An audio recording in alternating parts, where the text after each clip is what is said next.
بسم اللہ الرحمن الرحیم نحمدہ ونصلی علی حبیبہ الکریم اما بعد فاعوذ باللہ من الشیطان الرجیم بسم اللہ الرحمن الرحیم وقد اضلوا کثیرا آمنت باللہ صدق اللہ العظیم۔ ناظرین، پروگرام ازالہ شبہات میں آپ کی خدمت میں حاضر ہوں اور اللہ تعالیٰ کی رحمت، اس کی عنایت اور توفیق سے میں آپ کے سامنے توحید اور رد شرک پر گفتگو کر رہا ہوں۔ اور توحید اور رد شرک کے اندر جو منی ٹاپک اس وقت چل رہا ہے، اس کا نام ہے بتوں کی دنیا، اور بتوں کی دنیا کے اندر جو منی ٹاپک ہے اس کا نام ہے عطاء الخراسانی۔ عطاء الخراسانی کے بارے میں نے پچھلے پروگرام میں یہ بات بتائی تھی کہ انہوں نے یہ بات کہی ہے کہ مجھے عبداللہ بن عباس نے یہ بات بتائی ہے کہ نیک بندوں کے بت بنے تھے۔ میں نے پچھلے پروگرام میں یہ بات کلیئر کر دی تھی محدثین کے حوالے سے، اللہ تعالیٰ کی رحمت اور عنایت سے، کہ انہوں نے حضرت عبداللہ بن عباس سے عطاء خراسانی نے ملاقات نہیں کی، لہٰذا یہ روایت منقطع ہے اور یہ ثابت نہیں ہے۔ اب وہ بت بنائے کن کے گئے تھے؟ اگر صالحین کے نہیں تھے تو وہ کن کے تھے؟ اس پر میں آگے چل کر گفتگو کروں گا، کیونکہ عام طور پر اب یہ مسئلہ ہوا ہے کہ جب کہا جاتا ہے نا کہ وہ صالحین کے بت نہیں تھے تو وہ لوگ جلدی سے پوچھتے ہیں پھر وہ تھے وہ کن کے، یعنی کن کے بت بنائے گئے تھے؟ اب وہ بت جنات کے بنائے گئے تھے، وہ بت تاروں کے بنائے گئے تھے، کیونکہ مشرکین تاروں کو بھی بے جان نہیں سمجھتے تھے، ان کے اندر وہ ارواح مانتے تھے اور ان کی شکلوں پر انہوں نے بت بنائے تھے، اور جنات کے انہوں نے بت بنائے تھے، اور جنات کا نام انہوں نے ملائکہ رکھا ہوا تھا۔ اس پر بھی میں آگے جا کر انشاءاللہ اللہ کی رحمت سے حوالے پڑھوں گا۔ اب ان کو جنات کا کیسے پتا تھا مشرکین کو کہ جنات اس شکل کے ہوتے ہیں، ان کے ہم یوں بت بنائیں؟ ان کو تاروں کا کیسے پتا تھا؟ ان کے تاروں کے پیچھے جو ارواح تھیں ان کے بارے میں کیسے پتا تھا؟ وہ جو کاہن تھے نا، انہوں نے ان کو وہ فرضی تصویریں بتائی ہوئی تھیں، چونکہ انہوں نے کچھ نہ کچھ بتانا تھا، تو اب وہ جو کاہن تھے وہ ان کو بتاتے تھے کہ اس طرح کے یہ تراشیں، تو وہ خود بت بناتے تھے، تراشتے تھے، اور ان کے اندر ان کا یہ زعم تھا کہ ان کے اندر نعوذ باللہ خدا نے حلول کیا ہوا ہے، استغفر اللہ العظیم، خدا ان کے اندر ہے۔ یہ حلولیہ کے مشرکین حلولیہ تھے، اس پر میں امام رازی سے،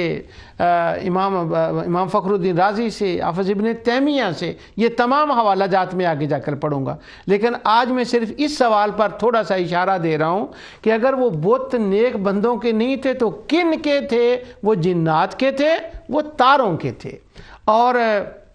بعض کتب میں ملائکہ کا نام آتا ہے، وہ بھی میں آگے سرات کروں گا کہ وہ ملائکہ کے نہیں، اصلاً انہوں نے جنوں کا نام ملائکہ رکھا ہوا تھا، تو وہ بھی جنات کے بت تھے۔ لیکن یہ ایک عجیب بات ہو گئی کہ عطاء خراسانی کی اس روایت کی وجہ سے، جو صحیح بھی نہیں ہے، منقطع روایت ہے، اس کو اس قدر مشہور کر دیا گیا، اتنا مشہور کر دیا گیا کہ اب ہر بندہ شہرت کی بنا پر اس روایت کو اپنی کتب میں درج کر دیتا ہے، چونکہ بڑے لوگوں نے اس کو لکھا، ایک مشہور ہو گئی بات اور شہرت کی بنا پر۔ لیکن یہ بات ضرور ہے کہ یہ نہیں ہے کہ لوگوں کو کانوں کان اس کی خبر نہیں تھی، نہ، یہ ضرور بات ہے کہ محدثین نے اس پر کلام ضرور کیا ہے، جیسا میں نے ابھی وہ عطاء خراسانی کا ترجمہ آپ کو پڑھ کے بتایا، اور میں نے حافظ ابن رجب کا اور علامہ ذہبی کا اور دوسرے لوگوں کا، محدثین کا بتایا کہ اس نے اس بات کا نوٹس ضرور لیا ہے کہ یہاں عطاء سے مراد کون سا عطاء ہے، تو وہ عطاء خراسانی ہے، اور وہ ابن عباس سے نہیں ملے، اور وہ ضعیف تھے اور وہ بھولنے والے تھے۔ اس پر میں نے تفصیل سے بات کر دی تھی۔ آج اسی عطاء خراسانی کو ذرا آگے چلاتے ہیں۔ اب تھوڑی سی عطاء خراسانی کے بارے میں بات، اور پھر یہ میں بتاؤں گا کہ اگر با فرض محال یہ کوئی کہہ دے کہ جی نہیں، وہ عبداللہ بن عباس نے ہی یہ بات کہی ہے، تو اس کا بھی حال اللہ کی رحمت سے امید ہے کہ آج کے پروگرام میں وہاں تک ہم بات پہنچ جائے گی، تو وہاں پر بھی ہم وہ میں اس کا ریزن بھی میں بتاؤں گا۔ لیکن یہاں پر ایک بار میں پھر جو پچھلی بار میں نے کہا تھا اس کو بتا دوں کہ ابن جریج کہتے ہیں کہ مجھے عطا نے بتایا۔ وہ جو ابن کثیر کی روایت جس کا میں نے ذکر کیا تھا، اس کے اندر یہ صراحت نہیں ہے کہ کون عطا ہے، مگر امام عبد الرزاق نے اپنی تفسیر کے اندر جو ابن جریج کے استاد، امام عبد الرزاق کے استاد ہیں، وہ جب انہوں نے ان کا نام لیا تو امام عبد الرزاق کہتے ہیں ان ابن جریج ان عطا الخراسانی ان ابن عباس۔ انہوں نے وہاں پر یہ صراحت کر دی ہے کہ یہ عطا سے مراد کون ہے۔ یہ بڑا دلچسپ معاملہ ہے اس میں علمی دنیا کے اندر کہ عطا کا مطلب کون ہے۔ ہمارے ایک فاضل دوست ہیں یہاں برطانیہ کے اندر، میں ان کا ذکر کرتا ہوں، قاری مشتاق صاحب۔ اب وہ میری یہ خواہش بھی ہے اور دعا بھی ہے کہ کہیں وہ ایک آدھ مناظرہ کر لیں۔ ویسے وہ ڈسکشن کے تو مناظرے ان کے کئی ہو چکے ہیں، لیکن ایک آدھ وہ کہیں کو مناظرہ کر لینا تو ہم ان کو مناظر اسلام کہنے لگیں تو ماشاءاللہ۔ لیکن اہلیت اس بندے کے اندر اللہ تعالیٰ نے رکھ دی ہے، وہ یہ کر سکتے ہیں۔ پچھلے دنوں میں سٹوک آن ٹرینٹ ہے ہمارے انگلینڈ کے اندر شہر، وہاں سٹوک آن ٹرینٹ کے اندر یہ بات وہاں کے لوگوں کے ساتھ شروع ہوئی، تو وہاں پر کوئی ایک بندہ تھا، اس کے ساتھ اس بات پر ان کی بات ہوئی کہ یہاں عطا کون مراد ہے۔ تو اتفاق یہ تھا کہ جس بندے کے ساتھ بات ہوئی اس کا نام بھی عطا تھا۔ تو جب وہ عطا کی بات چلی تو یہ حوالے وہ سامنے قاری مشتاق صاحب لائے نہ سارے، وہ اس کے ذہن میں تھا کہ یہاں عطا کا مراد عطا ابن ربا ہے، اور وہ یہ حوالے پڑھ رہے تھے کہ عطا خراسانی نے یہ بات کی ہے، اور عطا خراسانی کی تو سیدنا عبداللہ بن عباس سے ملاقات نہیں۔ تو اب وہ 3-4 عطا بن گئے، عطا ابن ربا بن گیا، عطا ابن یسار بن گیا، عطا خراسانی بن گیا، اور عطا آف سٹوک آن ٹرینٹ بن گیا۔ لیکن اس کے بعد جب وہ عطاؤں کی بات ہوئی تو اب تو محدثین نے لکھا ہے کہ عطا سے مراد عطا خراسانی ہے۔ حافظ ابن رجب کو کون فتح الباری کو کون کہے، حافظ مزی کو کون ٹالے، ابن حجر اسقلانی کو کون جواب دے، ابو مسعود کو کون کہے، امام ابن المدینی جو امام بخاری کے استاد ہیں ان کو کون کہے کہ یہ عطا خراسانی نے، وہ سارے کہہ رہے ہیں کہ عطا خراسانی۔ تو آخر میں وہ جو یہاں کے ہمارے انگلینڈ کے عطا ہیں انہوں نے قاری مشتاق صاحب سے کہا کہ دیکھیں میرا نام بھی عطا ہے، اس باز کو ہی چھوڑیں کہ عطا کون ہے، چھوڑیں کوئی اور کام کرتے ہیں، ہم یہ اس مسئلے پر بات کرتے ہیں کہ حضور کو علم غیب تھا کہ نہیں۔ یعنی عطا سے لوگ جان چھڑاتے ہیں۔ کیوں جان چھڑاتے ہیں؟ کہ اگر یہ ثابت ہو جائے کہ عطا خراسانی ہے اور وہ عبداللہ بن عباس سے نہیں ملے تو خدا کی قسم میں آپ کو اٹھا کر کہتا ہوں پوری خارجیت کی جڑ نکل جاتی ہے، اور وہ دفن فتنہ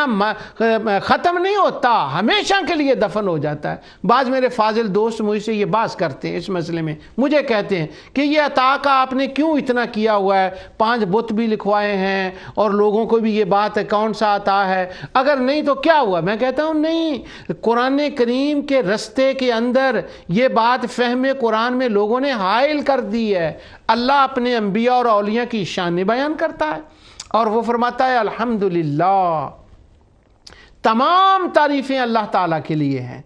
کون سی تعریفیں؟ جو خدا والی تعریفیں ہیں۔ اب وہ لوگ یہاں سے یہ لیتے ہیں عطا خراسانی کی روایت کو سامنے لا کر کہتے ہیں نہیں یہاں مراد ہے انبیاء اولیاء کی طرح سے تعریف نہیں کرنی چاہیے، حالانکہ خدا کی تعریف معبودیت والی تعریف ہے اور حضور کی تعریف محبوبیت والی تعریف ہے، وہ خالق والی تعریف ہے، اور آقا کی تعریف یا انبیاء اولیاء کی تعریف وہ مخلوق والی تعریف ہے جو اس نے ان کو عطا کی ہے۔ مگر کیا کیا جائے، اس عطا کی روایت کی وجہ سے اس عطائی جو تعریف ہے لوگ اس کو شرک سمجھنے لگے ہیں، اس لیے میں اس کے اوپر اتنا زور دے رہا ہوں، اور انشاءاللہ اب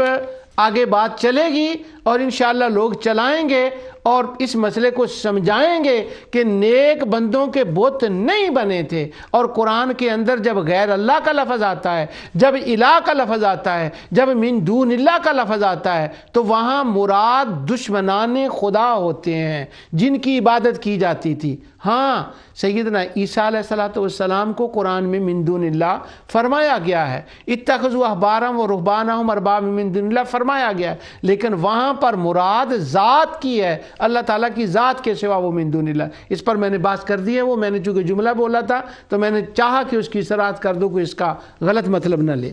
اب آتے ہیں عطا خراسانی کے اوپر۔ پھر امام عقیلی کہتے ہیں کہ جو عطا خراسانی ہے، ان عطا خراسانی حدثنی ان کا ان نبی صلی اللہ علیہ وسلم امر الذی وقع علی امرته فی رمضان بکفارۃ زہار فقال کاذبا ما حدثته الضعف الکبیر کے اندر امام عقیلی کہتے ہیں کہ عطا بن عبداللہ الخراسانی کہتے ہیں کہ یہ وہ بندے ہیں کہ انہوں نے سعید بن مسیب کا نام لے کر ایک روایت بیان کی۔ جب انہوں نے اس روایت کا ذکر کیا تو پھر سعید بن مسیب سے پوچھا گیا کہ آپ نے وہ فلاں رمضان والی عورت والی روایت بیان کی ہے، عطا خراسانی نے تو آپ کا نام لیا ہے۔ تو حضرت سعید بن مسیب فرماتے ہیں کہ اس نے جھوٹ کہا ہے، میں نے تو یہ سرے سے بات عطا خراسانی کو بتائی ہی نہیں ہے، وہ بھولنے والے تھے، وہ نسیاً لکھا ہوا ہے، اور ان کو پتہ نہیں، قاضی خلقان کہتے ہیں وہ تو پکا وحدت الوجودی تھا۔ اب لائیں، اگر عطا خراسانی کی روایت کو ماننا ہے تو عقیدہ وحدت الوجود کو مانیں، پھر جس کے اوپر اتنا سب سے دنیا کا بڑا شرک جس کو کہا جاتا ہے۔ یہ میں چلتے چلتے ڈرتے ڈرتے بات کہہ رہا ہوں، کیونکہ میں کہتا ہوں کہ کہیں مجھے اس بات کی وضاحت نہ کرنی پڑ جائے، وہ میں اس طرف نہ چلا جاؤں اور یہ باتیں یہیں نہ رہ جائیں، اس بات سے میں ڈر رہا ہوں۔ اور یہ عطا خراسانی ہے، اور یہ پچھلی بار میں نے سارے محدثین کے آپ کو حوالے پڑھ دیے تھے کہ یہ جو ہے نا امام حمیدی نے کہا کہ اس سے مراد عطا خراسانی ہے، اور الجوہر نقی علی سنن البیہقی کے اندر بھی انہوں نے اس کا ذکر کیا کہ خراسانی ہے۔ اور ابن الجوزی کا میں نے آخری بار یہ پڑھا تھا کہ وہ کہتے ہیں کہ جب ابن جریج یہ روایت کریں اور کہیں ان عطا، اگر تو اس کے اندر اس بات کی وضاحت ہو کہ وَيَذْكُرَ فِيهِ سِمَاعُ عطا ابن عباس، اگر تو سما کی ہو کلیئرنس، کلیریفیکیشن، کلیئرنس ہو، وضاحت ہو، پھر تو عطا ابن رباح مراد ہوتے ہیں، اور اگر صرف ان ہو تو پھر عطا ابن رباح مراد ہوتے ہی نہیں ہیں، پھر وہ ابن عباس ہوتے ہیں۔ یہ علامہ ابن الجوزی نے کہا ہے۔ اب جو ہیں قال ابو سعود حاذا الحدیث قبلہ فی تفسیرہ ابن جرا ان عطا الخراسانی یعنی ابن عباس قال ہشام فکان بعد اذا قال عطا ابن عباس قال الخراسانی۔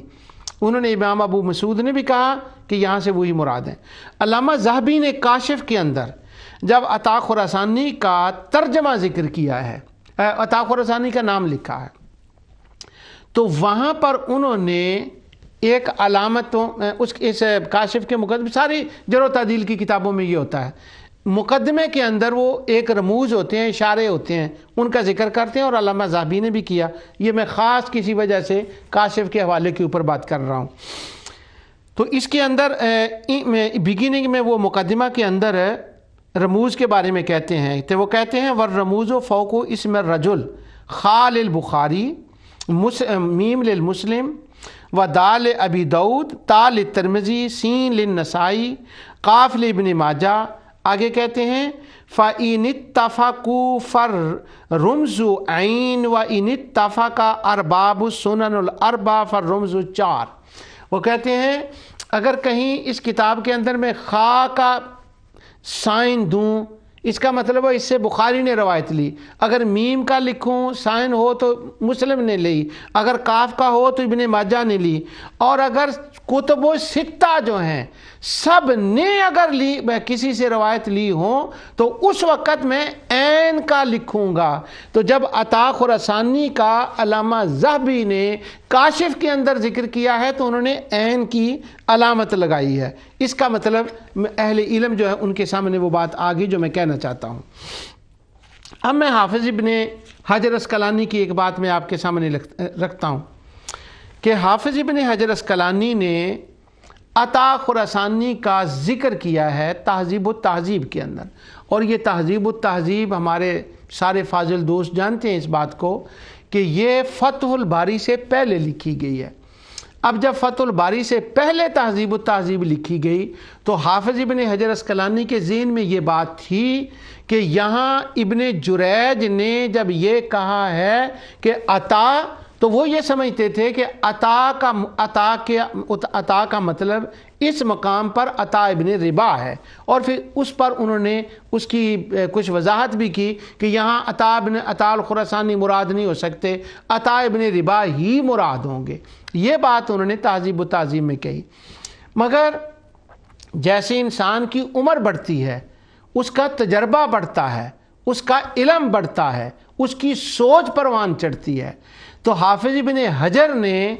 یہ جب بعد میں فتح الباری کو لکھا ہے، اب اس کے اندر انہوں نے کیا لکھا ہے، آج وہ مین ٹاپک جو ہے میرا وہ یہی ہوگا کہ حافظ ابن حجر نے یہاں پر کس بات کو لکھا ہے۔ کچھ تو میں ان کے الفاظ پڑھوں گا لیکن وہ عبارتیں بہت زیادہ طویل ہیں، اگر میں وہ عبارتیں شروع کر دی تو وہ حافظ ابن حجر عسقلانی کی صرف جو ہے نا وہ ایک ہی بات فتح الباری کو میں پڑھ سکوں گا۔ میں معذرت چاہتا ہوں، اور اہل علم کو تو ویسے ہی پتہ یہ میں عام عوام الناس کے لیے پروگرام کر رہا ہوں، اہل علم کے لیے تھوڑا کر رہا ہوں۔ تہذیب و تہذیب میں وہ بات تھی، اب وہ لیکن وہاں پر انہوں نے تہذیب و تہذیب کے اندر یہ بات ضرور ہے کہ یہ جو نیک بندوں کے بت بنائے گئے ہیں نا، اس روایت کا ذکر انہوں نے عطا الخراسانی کے ترجمے میں کیا ہے، تو پھر انہوں نے اس کی وضاحت کی کوشش کی ہے۔ اب فتح الباری کے اندر آتے ہیں۔ جب یہ روایت فتح الباری کے اندر انہوں نے لکھی ہے، یہاں پر میں اس کی ایک قصہ ہے جس کا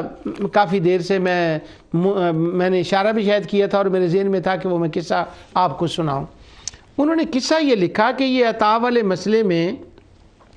کنفیوزنگ کیوں ہے، یہ کنفیوزنگ کیوں پیدا ہوئی ہے۔ بڑا دلچسپ اس کا قصہ ہے یہ کہ یہ کیوں ہوئی ہے، کنفیوزنگ کیوں ہوئی ہے۔ اب وہ اس قصے کی وضاحت کرتے ہیں امام ابو سعود سے، اور پھر اس کے بعد انہوں نے خود بھی لکھا، اور حافظ مزی نے تہذیب الکمال کے اندر بھی اس کا ذکر کیا، کتب رجال کے اندر اس کا ذکر ہے۔ وہ قصہ یوں ہوا، یہ کنفیوزنگ پیدا کیوں ہوئی۔ ابن جریر نے کہا ان عطا، اور پھر کہا ان ابن عباس، تو یہ کنفیوزنگ عطا خراسانی اس کے اندر کیوں نہیں آ گیا۔ ہاں، امام عبدالرزاق کی تفسیر کے اندر وہ صراحت آ گئی ہے کہ وہاں عطا خراسانی مراد ہے، اور اسماعیلی نے جب وہ اس کا لکھا ہے تخریج، اس کی مستخرج لکھا ہے اس کا، وہ یوں لکھا ہے کہ ایک حدیث کی کتاب ہوتی ہے، اس کے اوپر کوئی اور بندہ مستخرج لکھتا ہے، اور مستخرج کا مطلب یہ ہوتا ہے کہ جس سند سے وہ روایت آئی ہو تو وہ مستخرج لکھنے والا اسی روایت کو اپنی سند کے ساتھ لکھتا ہے۔ تو امام اسماعیلی نے یہی نیک بندوں کے بت بنائے گئے ہیں، ابن جریج نے کہا کہ یہ عطا نے کہا ہے، جب اپنی سند سے اس بات کو لکھا تو انہوں نے امام اسماعیلی نے صراحت کر دی ہے یہاں پر، جیسے امام عبدالرزاق نے صراحت کی ہے نا کہ میری عطا سے مراد کیا ہے، تو وہ کہتے ہیں عطا الخراسانی، یہاں مراد عطا خراسانی ہی ہے۔ تو سب محدثین نے اس بات کا اقرار کیا ہے جن کے میں نے نام ذکر کر دیے ہیں۔ اب وہ جو قصہ ہے نا، یہ کنفیوزنگ کیوں پیدا ہوئی، آپ اس کا انتظار کر رہے ہوں گے۔ وہ قصہ یوں ہوا کہ امام بخاری کے استاد ہیں امام ابن المدینی، اور بہت بڑے امام ہیں، اور امام بخاری کے مین استاد ہیں جرح و تعدیل کے، امام بخاری کے مین استاد ہیں اور ان کی کتاب العلل ہے، اور اس کے اوپر ایک تہذیب و تہذیب کے اندر امام بخاری کے ترجمے میں بڑا دلچسپ قصہ لکھا ہوا ہے۔ اگر اللہ نے مجھے توفیق دی میں وہاں تک پہنچا تو انشاءاللہ کسی وقت وہ قصہ بھی میں آپ کو سناؤں گا کہ امام ابن المدینی کے ساتھ امام بخاری کا وہ ایک عجیب قصہ ہوا ہے۔ اگرچہ حافظ ابن حجر نے اس کو ماننے سے انکار کیا، لیکن انہوں نے اس قصے کا ذکر کیا۔ میں وہ قصہ نہیں، آج دوسرا قصہ سنا رہا ہوں کہ یہ کنفیوزنگ کیوں ہوئی ہے عطا کی۔ امام اسماعیلی نے وضاحت کر دی، عطا خراسانی، اور وہ انہوں نے ابو غسان نے وضاحت کر دی، عطا الخراسانی، امام عبد الرزاق نے صراحت کر دی۔ تو یہ عطا ابن ربا والا چکر ہی کیوں پڑا کہ شاید وہ نہ ہو؟ اور ابن الجوزی نے تو کھڑکا کے رکھ دیا، اس نے کہا سن لو، اور خطیب بغدادی نے بھی آگے جا کر میں وہ حوالہ پڑھوں گا کہ اگر وہ سماکی ابن جریج کھل کے کہہ دے کہ ہاں سمیت تو کہہ دے، حدثنی کہہ دے، یا وہ جس میں سما ثابت ہو وہ جو الفاظ ہوتے ہیں وہ کہے تو عطا ابن ربا مراد ہیں، ورنہ عطا خراسان نہیں ہوتا ہے۔ یہ ابن الجوزی نے بھی بات کی۔ اب وہ قصہ میں آپ کو انتظار کرا رہا ہوں اس کے لیے۔ قصہ یہ ہے کہ امام ابن المدینی کہتے ہیں کہ ابتدا میں ہوا یہ کہ جب اس روایت کو بیان کیا جاتا کہ عطا سے مراد کون ہے تو پہلے عطا خراسانی کے نام کی وضاحت ہوتی تھی۔ جو بھی لکھتا وہ کہتا ہوا العطا الخراسانی، اسے ہی لکھتے عطا الخراسانی، عطا الخراسانی، اسی طرح یہ روایت چلی آتی تھی۔ بعد میں ایک وقت آیا کہ وہ جو لکھوانے والا محدث تھا، جو استاد تھا، شیخ تھا، وہ لکھوا رہے تھے اور کوئی کاتب لکھ رہا تھا۔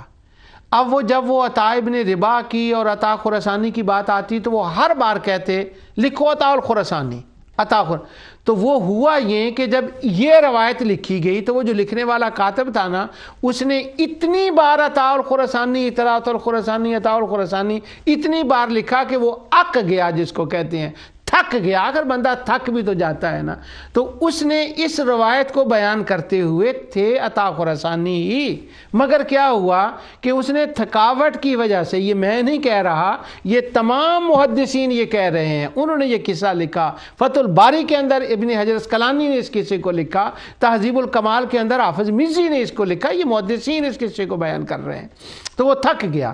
اور جب اس روایت کو لکھا تو انہوں نے یوں لکھ دیا ابن جریج ان عطا ان ابن عباس۔ تو یہاں تھکاوٹ کی وجہ سے خراسانی بھول گئے۔ جب وہ تھکاوٹ کے بھول نہیں گئے، چھوڑ دیا۔ جب وہ چھوڑ دیا تو اب کیا ہوا، جو بعد میں لکھنے والے لوگ آئے، اب میں باریک بات ڈر کے کسی ٹیبل کے اندر سے گزر کے جا رہا ہوں، بعد میں جو لکھنے والے آئے جنہوں نے اس روایت کو لکھا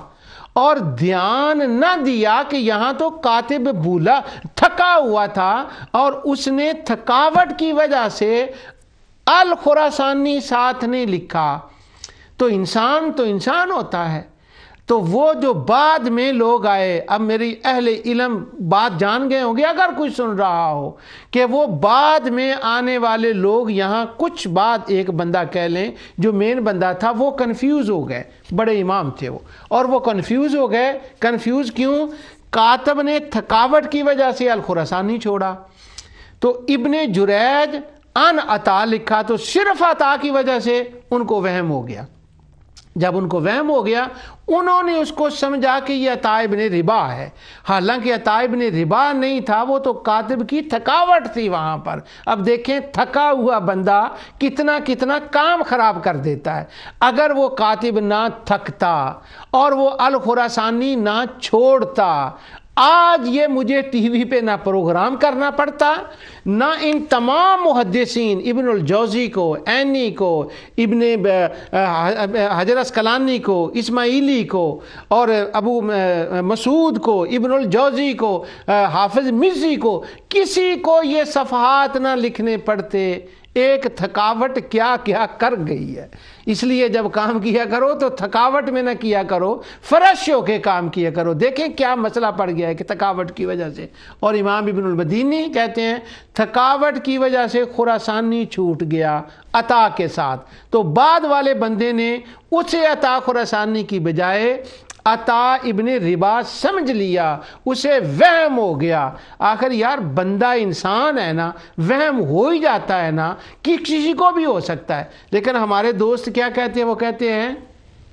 انہوں نے 2-3 بندوں کو چنا ہوا ہے، وہ کہتے ہیں ان کو وہم نہیں ہوتا،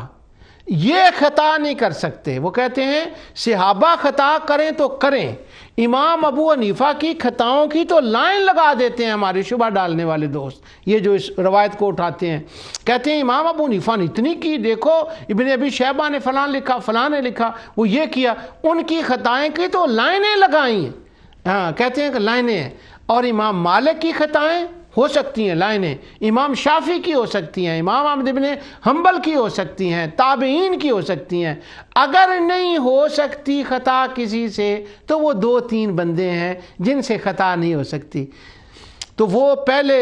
اپنے بندوں کا نام لینے سے ذرا پہلے یوں کرتے ہیں، دیکھیں نا امام بخاری سے خطا نہیں ہو سکتی، امام مسلم سے خطا نہیں ہو سکتی، اور پھر وہ نیچے لاتے ہیں، نہیں حافظ ابن تیمیہ سے بھی بڑے عالم تھے، نہیں جی وہ نہیں، انہوں نے لکھا ہے نا، محمد بن عبد الوہاب سے نہیں، البانی سے نہیں، یعنی یہاں تک وہ ایسے بات کو لاتے ہیں کہ امام بخاری سے خطا نہیں، ابو حنیفہ سے لاکھوں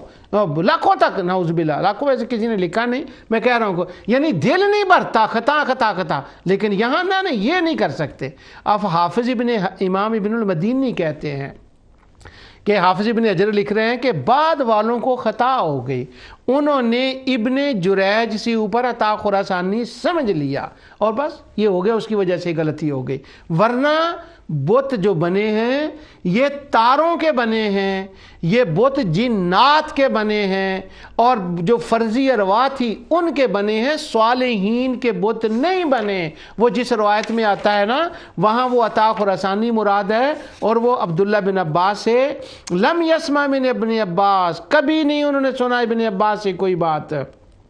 اس لیے یہ روایت منقطع ہے۔ اور الجاب کے اندر فی بیان الاسباب میں حافظ ابن حجر اسقلانی نے اس کی وضاحت کی ہے۔ اب حافظ ابن حجر کا وہ قصہ میں نے آپ کو سنا دیا، اس کے چند لفظ میں آخری آپ کو پڑھ کر سناتا ہوں۔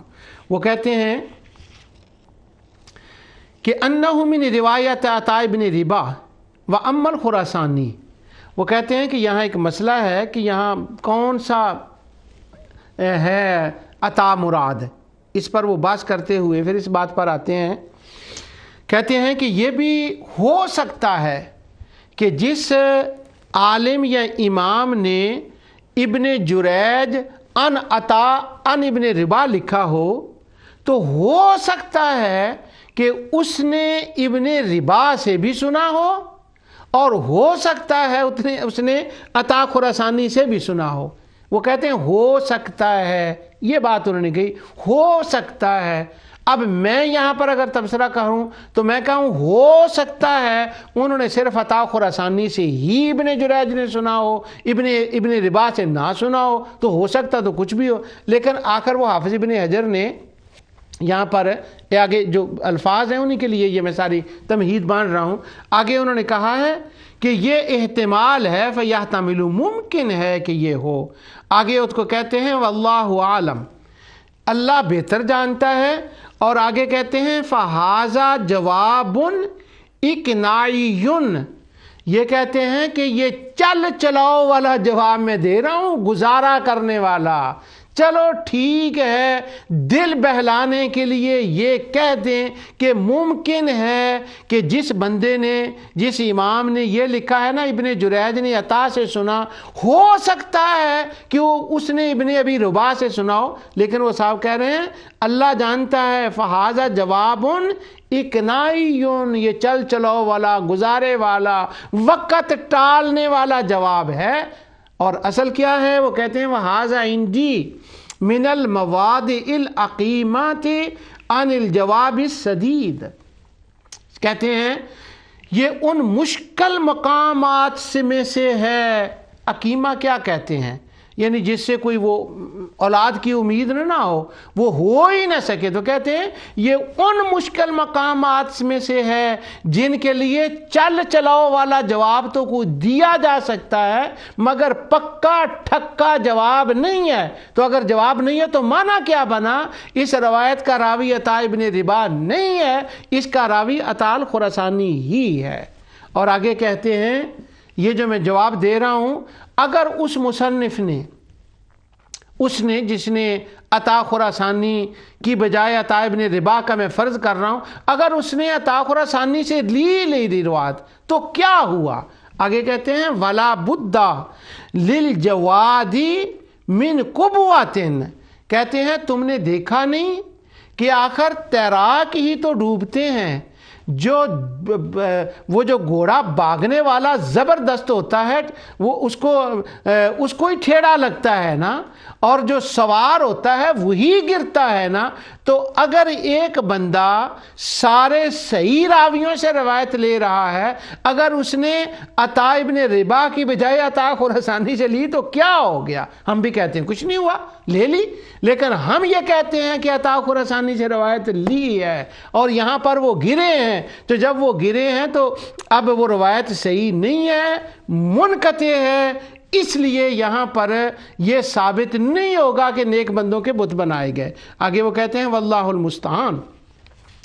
پھر وہ کہتے ہیں وما ذکرہ، اب وہ اس بات کو لائے ہیں۔ پہلے تو وہ گھوڑے والی مثال انہوں نے دی، کبوہ والی، کہ کوئی بات نہیں وہ ٹھوکر لگ جاتی ہے، ٹھوکریں لگتی ہیں، وہ اسی گھوڑے کو ٹھوکر لگتی ہے نا جو زیادہ تیز بھاگنے والا ہو، وہی تیراک ڈوبتا ہے جو ہمیشہ تیراکی کرتا رہتا ہو، وہی سوار گرتا ہے جو بڑی سواری کرنے والا ہو۔ یہ تمام مثالیں میں نے آپ کے سامنے رکھ دی، کوئی معنی بھی اس کا کر لیں۔ آگے وہ کہتے ہیں وما ذکرہ ابو مسعود من التعقب قد سبقہ الیہ الاسماعیلی ذکر ذلک الحمیدی فی الجمع عن البرقانی عنہ قال وحکاہ عن علی بن المدینی یشیر الی القصۃ التی سقاها الجیانی، وہ جیانی والا قصہ جو میں نے آپ کو سنا دیا۔ وہ کہتے ہیں ابو مسعود نے یہ کہا ہے کہ یہاں ابن ربا کو مراد نہ لیں، عطا ابن ربا کو نہیں، اسماعیلی ہے، عطا الخراسانی ہے۔ پھر وہ کہتے ہیں کہ امام اسماعیلی نے جب وہ اس کی تخریج کی ہے، مستخرج لکھا ہے، اور مستخرج کا مطلب ہی یہ ہوتا ہے کہ ایک مصنف نے ایک محدث نے اپنی سند سے کوئی حدیث لکھی، ایک واقعہ لکھا، پھر وہی واقعہ دوسرا محدث اپنی سند سے لکھے۔ تو جب اسماعیلی نے اپنی سند سے بیان کیا ہے ابن جریج ان عطا، تو اسماعیلی نے صراحت کی ہے امام عبدالرزاق کی طرح کہ هو الخراسانی، ذکر، اسی کو ذکر کیا ہے۔ پھر امام حمیدی نے بھی اس کا ذکر کیا ہے، برقانی نے بھی اس کا ذکر کیا ہے۔ پھر وہ کہتے ہیں وہ تھکن والی بات تو میں آپ کو سنا چکا ہوں، وہ بات میں نے آپ کو بتا دی۔ اب حافظ ابن حجر اسقلانی نے جو یہاں پر ایک شبہ ظاہر کیا ہے وہ تمام محدثین کے خلاف، جو انہوں نے وہ تہذیب و تہذیب میں اور یہاں بھی اس کو وہ دوبارہ لائے ہیں، اس پر وہ کہتے ہیں کہ وہ جو امام ہیں جنہوں نے عطا لکھا ہے، بھلا یہ بات ان سے کیسے مخفی رہ سکتی ہے کہ یہاں عطا خراسانی مراد ہوں گے، عطا ابن ربا نہیں ہے، کیونکہ وہ تو جانتے تھے کہ عطا ابن ربا کی ملاقات ہے اور عطا خراسانی کی نہیں، بھلا وہ عطا خراسانی سے کس طرح سے روایت لے سکتے تھے؟ اس پر امام بدر الدین عینی کا ایک وجد افرین جملہ میں آپ کو سناتا ہوں کہ وہ کہتے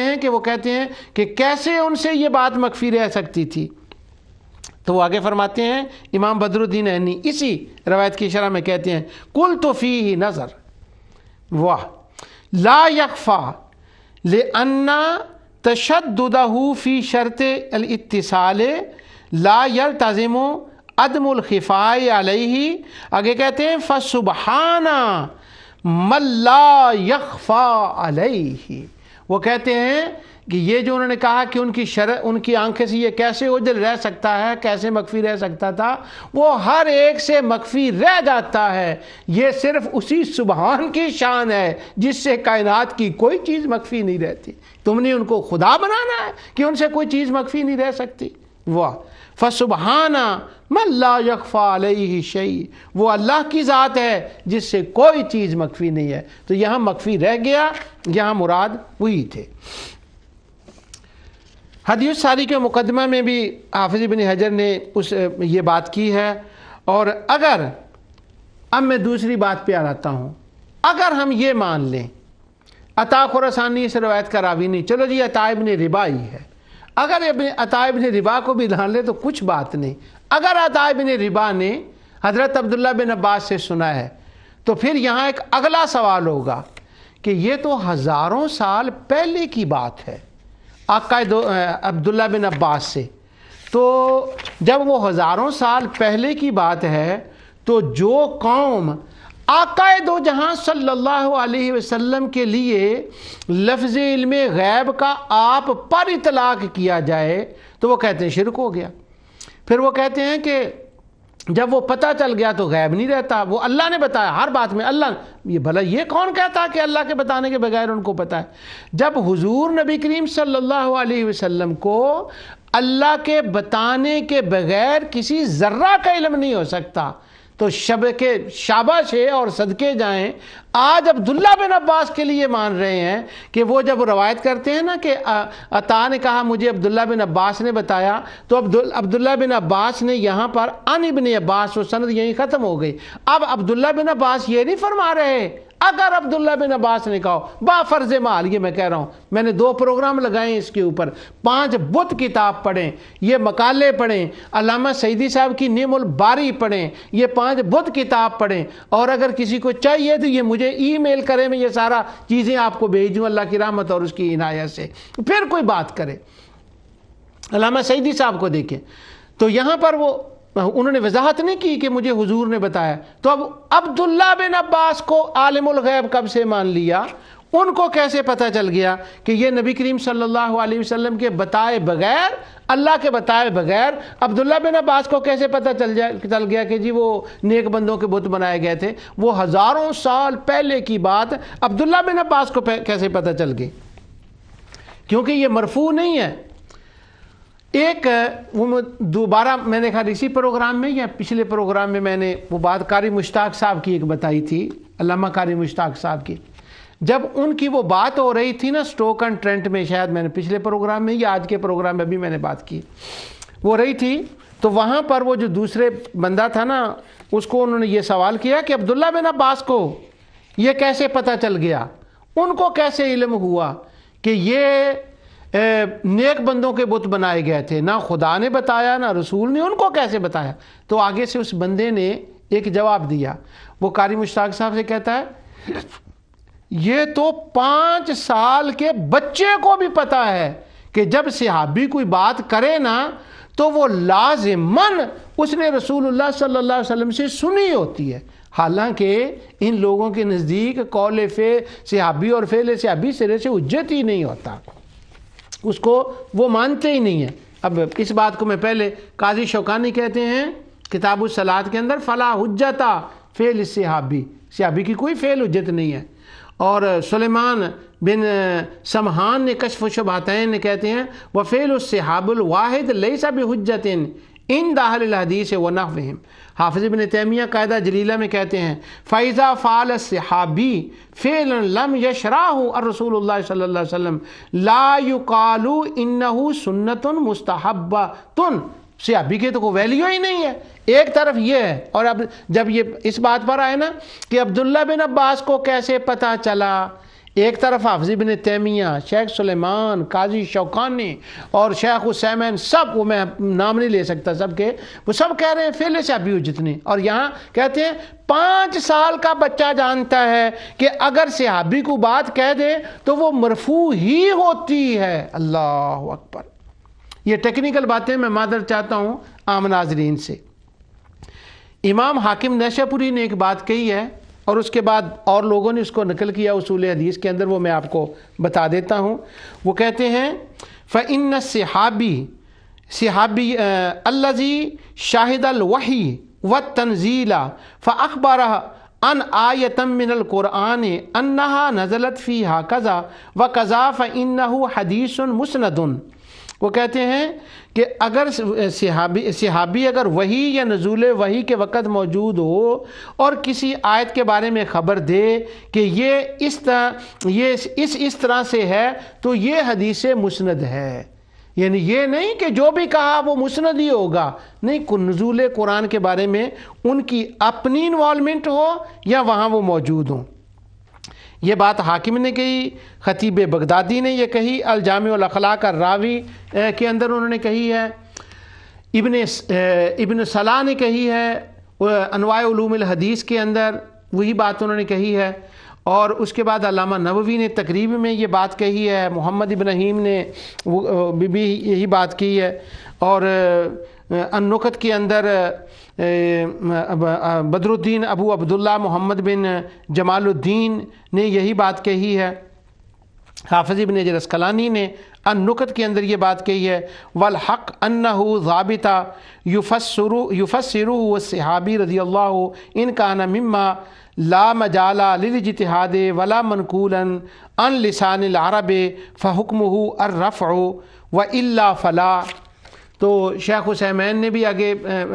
یہ بات کہی ہے، حافظ جلال الدین سیوطی نے تدریب الراوی میں یہ بات کہی ہے۔ تو یعنی وہ سارے صحابہ یہ کہہ رہے ہیں کہ اگر صحابی کی بات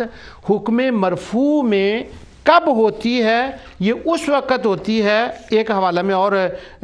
شرح نخبہ سے پڑھ دیتا ہوں، یہ ابن حجر اسقلانی دوبارہ لائے ہیں، وہ کہتے ہیں کہ ومثال المرفوع من القول حكما لا تصريحا الا ان يقول الصحابي الذي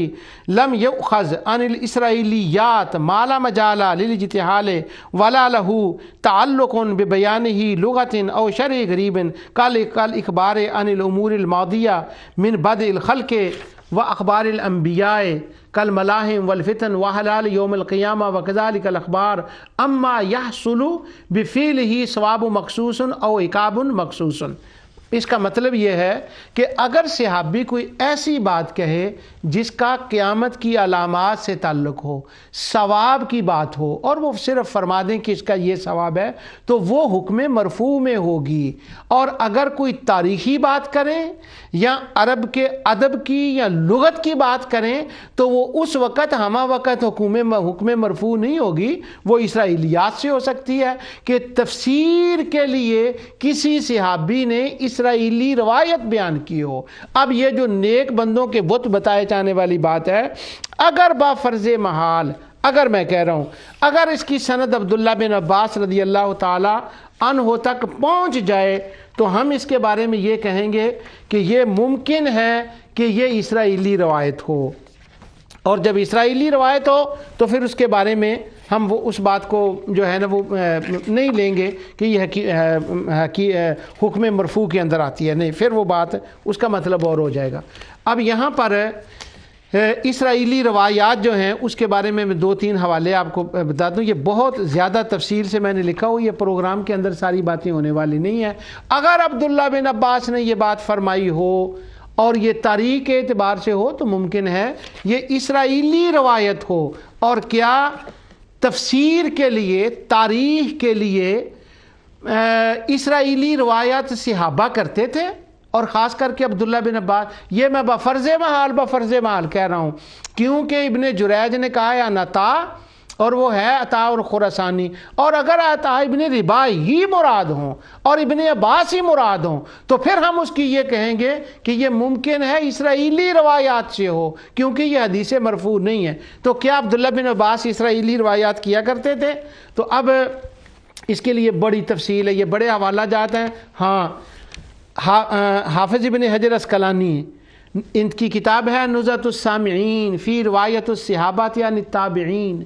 اس کے اندر انہوں نے ایک لسٹ لکھی ہے، کہتے ہیں الحدیث الاول عبد الرزاق عن سفیان عن سماک عن اکرمہ یا اکرمہ عن ابن عباس انہ سئل عن الرحم فقال زعم کعب، انہوں نے کعب احبار سے حضرت عبداللہ بن عباس نے روایت کی۔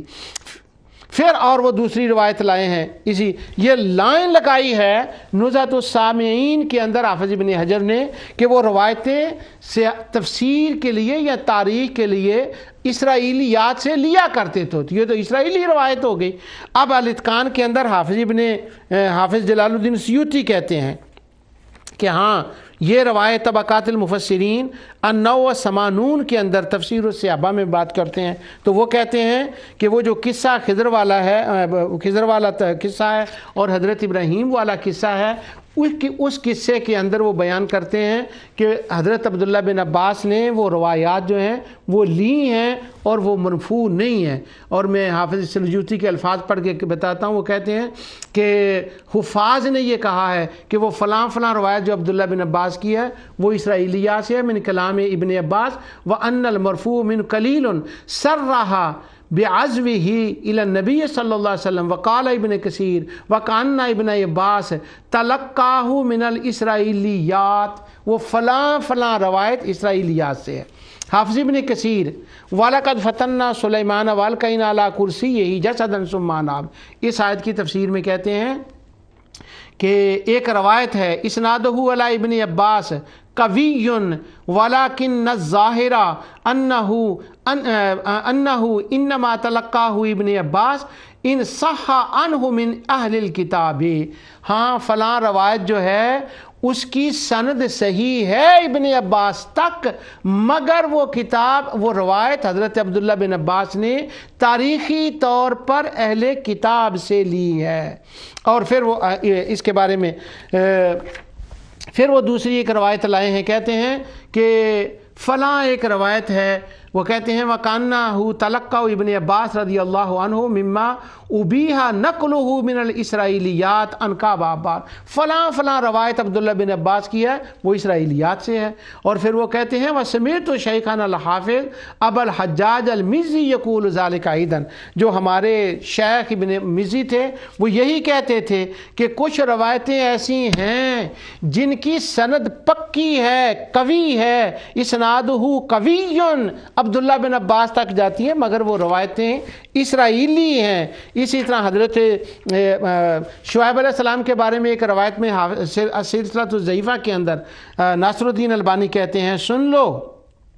کہ یہ روایت ہے، مگر یہ روایت کا کچھ حصہ موقوف ہے ابن عباس تک، مما تلقہ ابن عباس عن اہل الکتاب، سلسلۃ الضعیفہ، اور روایت نمبر ہے 204۔ تو البانی بھی کہتے ہیں یہ روایت ابن عباس تک جاتی ہے مگر یہ موقوف ہے ان پر اور یہ اسرائیلی ہے۔ جامع المسائل ابن تیمیہ عزیر شمس نے حافظ ابن تیمیہ کے مسائل اکٹھے کیے ہیں، ان کے اندر وہ یہ کہتے ہیں کہ فلاں فلاں روایت جو ہے یہ ابن عباس تک اس کی سند جید ہے، مگر یہ روایت سند کے اعتبار سے تو جید ہے مگر ہے یہ اسرائیلیات سے۔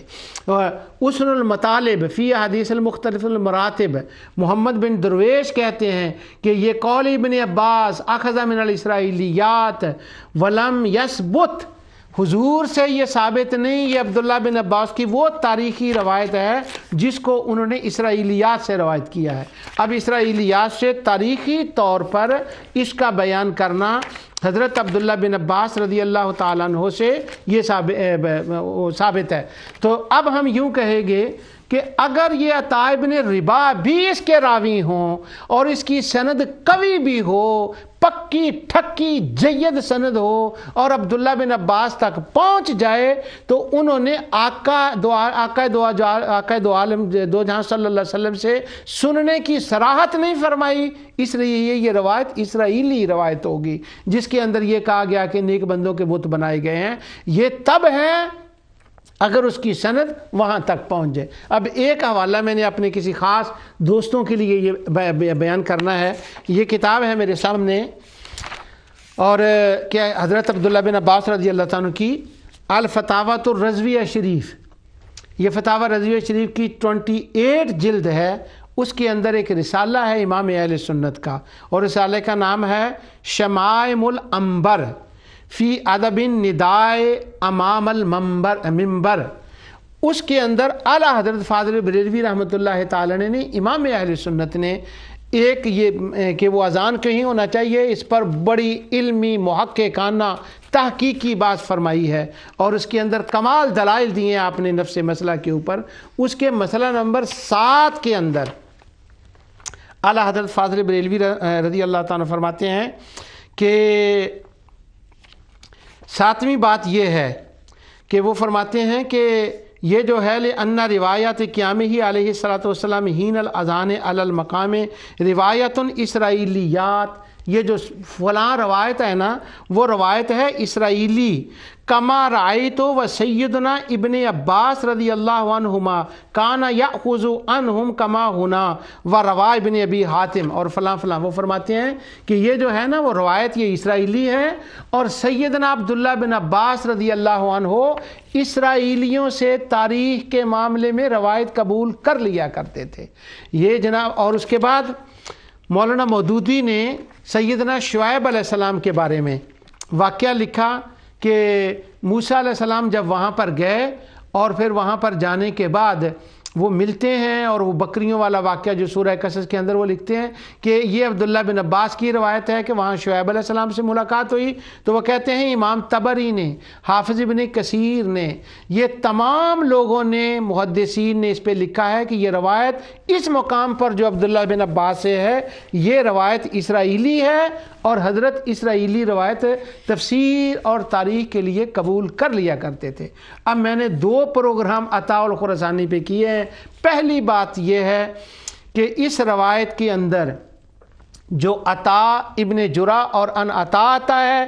اس عطا سے مراد عطا الخراسانی ہے، عطا ابن ربا نہیں ہے، اور عطا الخراسانی کی ملاقات سیدنا عبداللہ بن عباس رضی اللہ تعالیٰ عنہ سے ثابت نہیں ہے، اور عطا خراسانی کی نسیان کے بارے میں، ان کے ضعف کے بارے میں، اور اگر سعید ابن المسیب والی بات کو لائیں تو پھر تو وہ کذب تک بات چلی جاتی ہے کہ وہ ان کی روایت قابل قبول ہی نہیں ہو سکتی۔ اور اگر با فرض محال 1,00,000 بار میں کہتا ہوں، ویسے اس کی قطعی گنجائش نہیں ہے کہ یہ کہا جائے کہ عطا ابن ربا اس روایت کے راوی ہیں۔ امام ابن المدینی سے لے کر ابو غسان اسماعیلی، حافظ ابن رجب، حافظ مزی، ابن جرسقلانی، امام عینی، تمام نے اس بات کی وضاحت کی کہ وہ نہیں ہے۔ اور اگر 1,00,000 بار با فرض محال عطا ابن ربا ہی ہوں اور عبداللہ بن عباس نے یہ بات بتائی ہی ہو، تو پھر بھی نہ یہ قرآن کی بات ہے، نہ عبداللہ بن عباس رضی اللہ تعالیٰ عنہ کو صحیح حضور نبی کریم صلی اللہ علیہ وسلم نے بتایا ہے۔ تو سیدنا عبداللہ بن عباس نے اگر اس روایت کو بیان کیا ہے تو یہ بطور تاریخ اسرائیلی روایت ہے، کیونکہ آپ تاریخ کے طور پر اسرائیلی روایت بیان فرما دیتے تھے۔ اب نیک بندوں کے، صالحین کے بت بننے کی ٹیکنیکلی باتیں میں نے آپ کے سامنے رکھ دی ہیں۔ جو کچھ میں نے کہا اللہ تعالیٰ اپنی رحمت کے صدقے سے اسے قبول فرمائے۔ ابھی یہ بتوں کی دنیا پروگرام آگے جائے گا، اور اس بات کو مستحکم یا پکا کرنے کے لیے جو ہمارے دوست اور ایک روایت لاتے ہیں یا بعض آیات سے استشہاد کرتے ہیں، ان پر گفتگو انشاءاللہ میں اگلے پروگرام میں کروں گا۔ وما علیہ الا البلاغ۔